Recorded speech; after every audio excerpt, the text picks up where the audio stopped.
अध्याय 5 संज्ञा नाउन। बच्चों, उपयुक्त चित्र को ध्यान से देखिए। इसमें एक बाजार का दृश्य दिखाया गया है। बाजार में फल वाला, मछली वाला, कपड़े वाला आदि अपना सामान बेच रहे हैं और कुछ लोग सामान खरीदने आए हैं। एक औरत आम खरीद रही है। एक आदमी मछली ले रहा है। दो लड़कियां कपड़े देख रही हैं। उनके मुख पर हंसी है। इन वाक्यों में मोटे छपे शब्दों पर ध्यान दीजिए। ये सभी नाम हैं। ये नाम किसी प्राणी, वस्तु, स्थान या भाव के बारे में जानकारी दे रहे हैं। प्राणी तथा व्यक्ति: आदमी, औरत, लड़कियां, फल वाला, मछली वाला, कपड़े वाला। वस्तु: कपड़े, आम, मछली। स्थान: बाजार। भाव: हंसी। किसी व्यक्ति, प्राणी, वस्तु, स्थान तथा भाव के नाम को संज्ञा कहते हैं। संज्ञा के भेद: संज्ञा के 3 भेद होते हैं।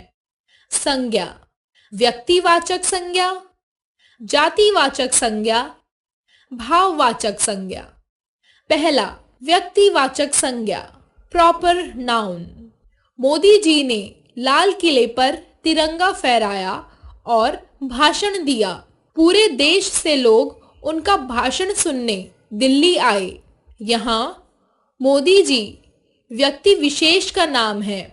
लाल किला इमारत का नाम है।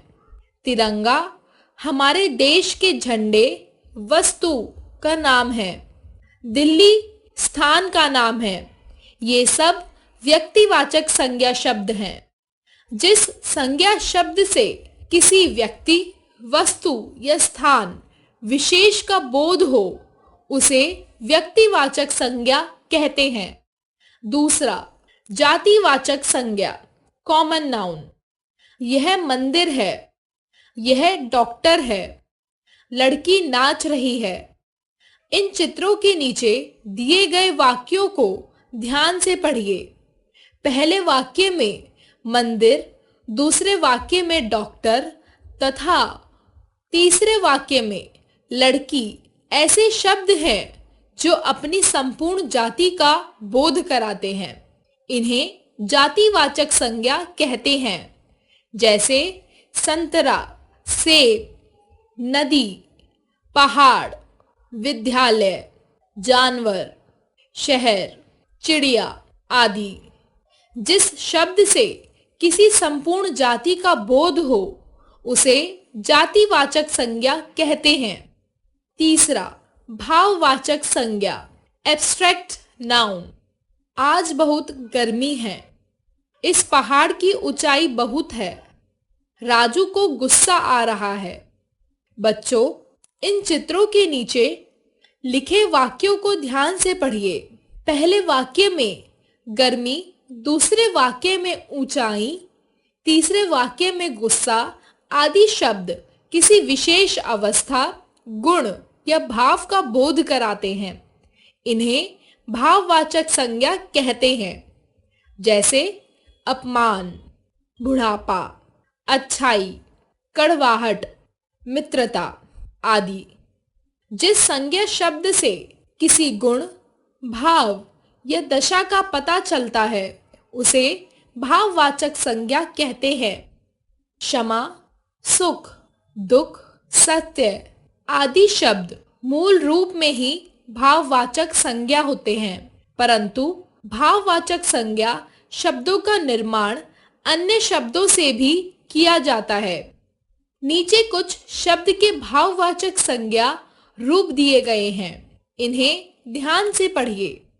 शब्द, भाववाचक संज्ञा: सुंदर, सुंदरता, मीठा, मिठास, पढ़ना, पढ़ाई, गरम, गर्मी, खट्टा, खटास, मोटा, मोटापा, बूढ़ा, बुढ़ापा, अच्छा, अच्छाई, बुरा, बुराई, दयालु, दया, मित्र, मित्रता, चोर, चोरी, आलसी, आलस्य, सफेद, सफेदी, हरा, हरियाली, उड़ना, उड़ान, धोना, धुलाई, चलना, चाल, स्त्री, स्त्रीतत्व, बच्चा, बचपन। आओ दोहराएं। किसी व्यक्ति, प्राणी, वस्तु, स्थान और भाव के नाम को संज्ञा कहते हैं। किसी विशेष व्यक्ति, स्थान अथवा वस्तु के नाम को व्यक्तिवाचक संज्ञा कहते हैं। संपूर्ण जाति का बोध कराने वाले शब्द को जातिवाचक संज्ञा कहते हैं। गुण, दोष, भाव, अवस्था, दशा आदि का बोध कराने वाले शब्द को भाववाचक संज्ञा कहते हैं।